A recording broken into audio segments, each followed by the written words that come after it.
Hey, what's up guys? In this video, I'm going to be showcasing you how to turn off Do Not Disturb on your iPhone 17, 17 Pro, Pro Max or iPhone Air or any other iPhone that is going to be running with the latest iOS 26 update.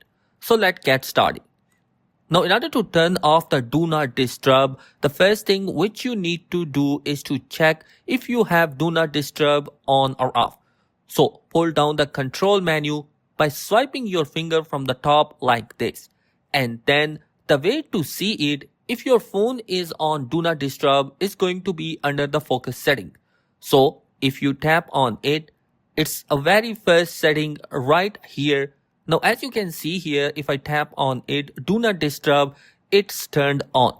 And I can also verify it's turned on when I see that icon right here that looks like a moon over here.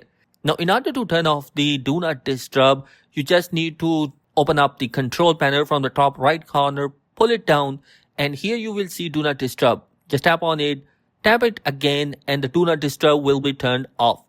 And when you see the focus mode, it means that the Do Not Disturb is turned off. And that's how basically you can turn off the Do Not Disturb on your iPhone. I hope this video is helpful. If you have any question or query, comment down below. Thanks for watching. Be sure to subscribe. Peace.